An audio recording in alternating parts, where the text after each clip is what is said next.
Hey guys, right now I'm going to explain to you how we can actually solve for roots. So solve for x-intercepts if an equation is in vertex form. So vertex form being f of x is ax minus h squared plus k. Okay, so again, when we are solving for roots, we are solving for these points right here. So if this is our x-axis and our y-axis, at these points, our y value is 0. So that is why when we solve for roots, we are solving and setting the equation equal to 0. So let me give you an example. So our example is giving you a function f of x is x plus 1 squared minus 9. Okay, so in the equation, it's going to ask you to solve for the x-intercepts or the roots. So what we're going to do here is first, we're going to say, well, we know that wherever the roots are, the y is going to be 0. So let's set the f of x equal to 0. So 0 equals x plus 1 squared minus 9. Well, if we are solving for, oops, that looks bad, but if we are solving for the x here, okay, we are going to have to isolate it. So that means we are first going to add 9 on both sides, right? Because negative 9 plus 9, that will cancel out. So we get then 9 equals x plus 1 squared. Great. Well, we're still solving for this x guy, so we need to address the square. So to undo a square, we are going to go ahead and take the square root on both sides. And we are going to end up with the square root of 9 is actually plus or minus 3 equals x plus 1. Right? The square root of 9 is plus or minus 3 because 3 times 3 is 9, and negative 3 times negative 3 is 9. Okay? So, back to the problem.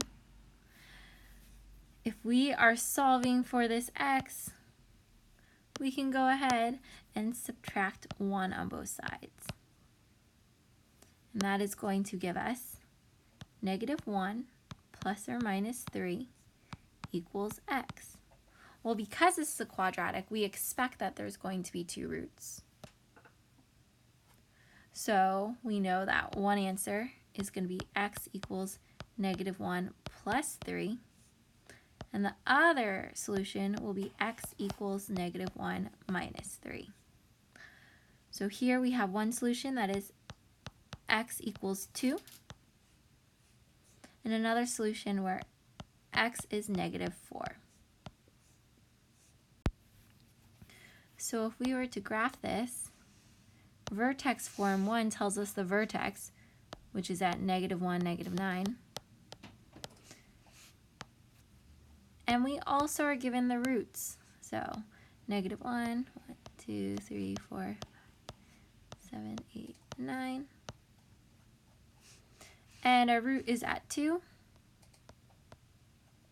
and at negative 4.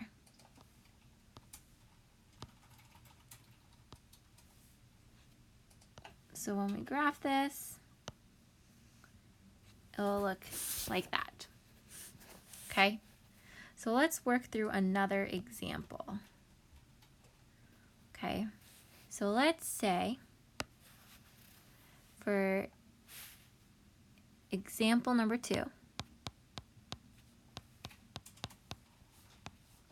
You are asked to solve for the roots of the equation f of x is 2 x minus 3 squared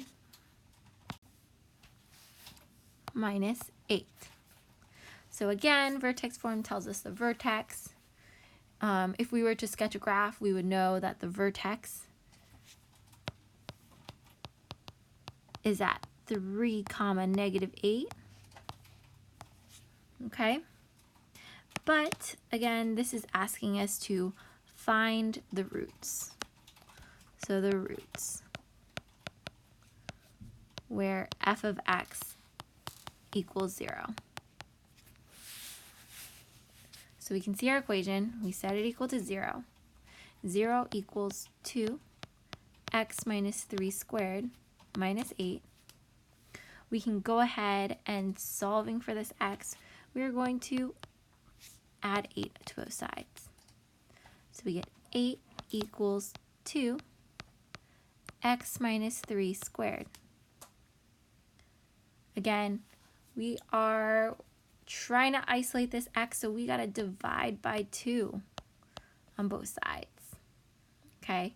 Because this is multiplication, and the opposite of multiplication is division.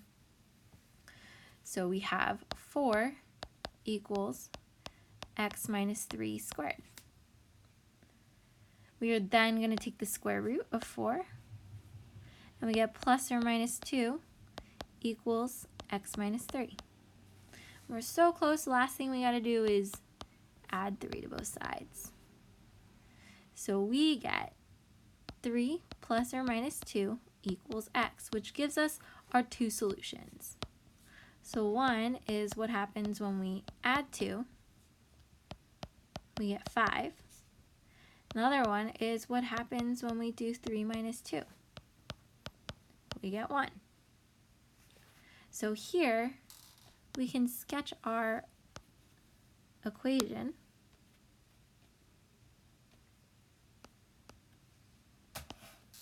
Our function, because 1,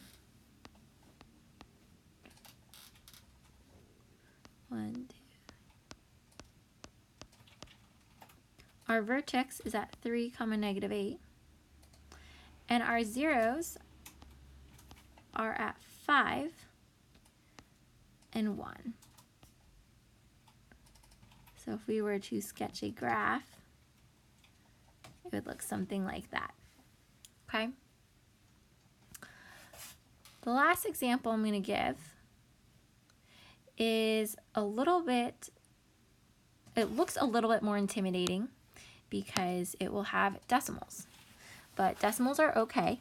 The reason why I'm going to give it decimals is because we might see some of these in modeling questions, right? When we're doing modeling questions, you're not always going to get a nice number. So let's say we have, for example, number 3, we are given a function, let's say negative 0.04 x minus 6 squared plus, let's say 30. Okay. You can go ahead and you know the vertex is going to be at 6, negative 30, or 6, 30. And to find the roots, we're going to set this equal to 0. So 0 is equal to negative 0.04 x minus 6 squared plus 30. Well, we are going to do the exact same thing we did earlier, and we are going to solve for this x. So let's go ahead and subtract 30 on both sides. We get negative 30 equals negative 0.04 times x minus 6 squared. Because this is multiplication, we are going to divide by negative 0.04 on both sides. And taking your handy dandy calculator, you can say 30 divided by 0.04 is going to give you 750. So 750 equals x minus 6 squared. So the next thing we're going to do is we are going to go ahead and take the square root of 750 on both sides. So when we take the square root, we're going to get plus or minus, and you can round to the hundredth. So we got 27.39 equals x minus 6. So nothing is changing. It's just that we have decimals. We're going to add 6 to both sides, and we get 6 plus or minus 27.39 equals x, which gives us our two solutions. X equals 33.39, and x equals, so this was 6 plus 27.39, and this one is 6 minus 27.39,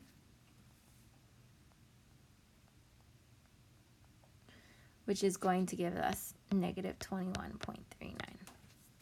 Okay, so we still have our two solutions. Yes, it has decimals, but it is solved exactly the same way as we solved these guys. Okay? Please let me know if you have any questions. I hope this video was helpful. Thanks.